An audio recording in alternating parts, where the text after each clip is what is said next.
ng bayan, maasahan anumang panahon.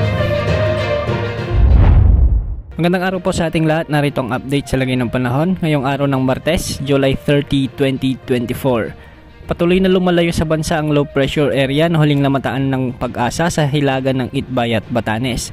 Kung pagmamasdan natin sa ating satellite imagery, posible na rin itong malusaw sa mga susunod na oras habang papalapit ito ng Taiwan.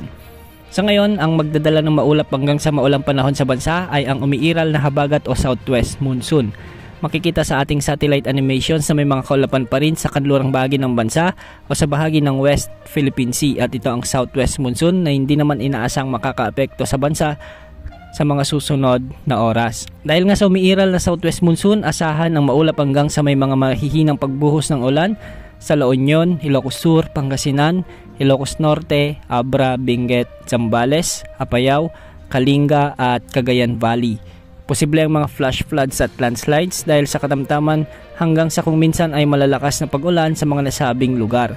May mga inaasahang ulan din sa Metro Manila, nalalabing bahagi ng Cordillera Administrative Region, Tarlac, Bataan, Pampanga, Bulacan, Rizal, Cavite, Batangas at Occidental Mindoro. Posible rin ang mga pagbaha at pagguho ng lupa. Samantala magiging bagyang maulap hanggang sa maulap naman ang mga kalangitan na may mga pulupulong pag-ulan at pagkidlat pagkulog sa natitirang bahagi ng bansa.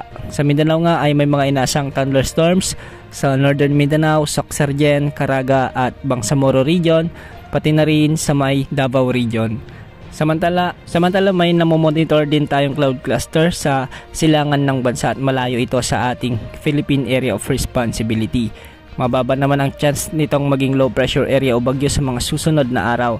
Ngunit atin pa rin itong i-monitor kung ano yung magiging development nito, kung magiging LPA ba o bagyo sa mga susunod na araw. Yan ang update sa lagay ng panahon. Ito po ang weather update ng bayan, maasahan anumang panahon.